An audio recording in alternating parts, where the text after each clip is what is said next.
मान के चलिए आप घर से बाहर गए हुए हैं, पैसे आपके पास है नहीं, एटीएम मशीन में जाते हैं पैसे निकालने के लिए, पॉकेट में हाथ डालते हैं, तभी पता चलता है कि एटीएम आपके पॉकेट में है नहीं। अब एटीएम या तो कहीं गिर गया या फिर किसी ने चोरी कर ली। तभी आपके मोबाइल फोन पे एक मैसेज आता है कि आपके खाते से 5,000 रुपए कट गए। उस समय आप क्या करिएगा? नमस्कार, मैं हूं पंकज और इंडियन बैंक 7 ब्रांच 1 का एक प्राइवेट एम्प्लॉय हूं। इस चैनल के माध्यम से मैं बैंक की वो सारी बातें जो है एक ग्राहक को जरूरत पड़ती है या फिर पढ़ने वाली है, वो सारी बातें मैं इस चैनल के माध्यम से शेयर करने वाला हूं। ठीक है। बैंक जो है सिर्फ पैसे डालने निकालने के लिए नहीं होता है, बैंक में बहुत सारा काम होता है। जैसे मान लीजिए बहुत सारा स्कीम भी आते रहता है। उस स्कीम में की स्कीम ये है, सिर्फ साल में आप 20 रुपए जमा करते हैं तो उसका आपको लाखों का रिटर्न मिलता है।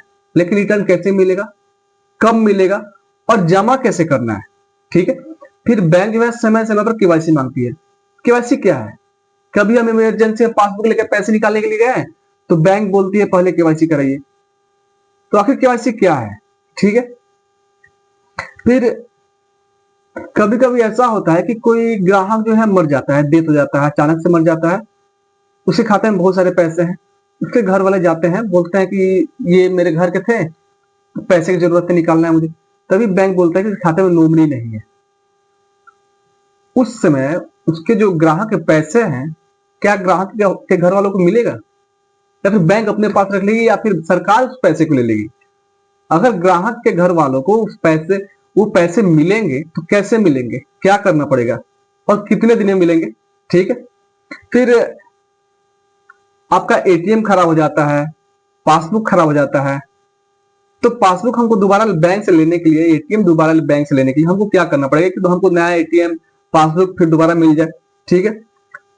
जब भी हम बैंक में जाते हैं, कोई भी खाता खुलवाते हैं, कोई भी स्कीम लेते हैं, तो उसमें फॉर्म पे लिखा रहता है, साफ साफ लिखा रहता है कि नॉमिनी का डिटेल भरिए। आखिर नॉमिनी क्या है?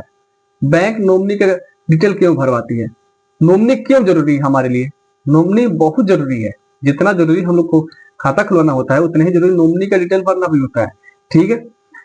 लड़कियों के लिए एक स्कीम चलता है, सुकन्या योजना। सुकन्या योजना हर एक लड़की को नहीं मिल सकता है। अगर हर एक लड़की को नहीं मिल सकता है तो फिर किसको मिलेगा? और उसके जो फायदे जो हैं, क्या क्या फायदे हैं? ठीक है। फिर पीपीएफ अकाउंट है। एटीएम से अगर फ्रॉड हो जाता है, मान लीजिए आपके एटीएम से 10,000, 5,000, 20,000 रुपए अगर फ्रॉड हो जाता है, तो क्या फ्रॉड होने के बाद क्या वो पैसे जो है आपको वापस मिलेंगे कि नहीं मिलेंगे? ठीक है। आप कि नहीं मिलेंगे। ठीक है। फोन पे से डायरेक्ट खाते में पैसा कैसे भेजना है, पेटीएम से डायरेक्ट खाते में कैसे पैसे भेजना है, उसके बारे में हम भी बात करेंगे इस चैनल के माध्यम से। बैंक में लोन भी, बैंक जो है बहुत सारे लोन भी देती है, लेकिन हर एक कस्टमर को नहीं देती है। क्यों नहीं देती है? हर एक कस्टमर को लोन क्यों नहीं देती है? ठीक है। जैसे बहुत सारा लोन है, जो जीविका का लोन है, मुद्रा लोन है, पीएम विश्वकर्मा लोन है। ठीक है। बिजनेस के लिए सीसी लोन है। बैंक हर एक कस्टमर को लोन क्यों नहीं देती है? कुछ ही कस्टमर को लोन देती है। क्यों? ठीक है। इस चैनल के माध्यम से मैं बहुत सारी जो बातें हैं वो बताने वाला हूं, और बस आप इस चैनल को फॉलो करते रहिए ताकि मेरा जो भी पहला वीडियो हो वो आप तक पहुंचे। शेयर करिए ताकि जो आपके चाहने वाले हैं उस तक ये वीडियो पहुंच जाए, और अच्छा लगे तो लाइक भी करिए। ठीक है। मैं बहुत जल्द छोटा छोटा वीडियो बना कर लाऊंगा ताकि ज्यादा परेशानी ना हो। तब तक के लिए धन्यवाद।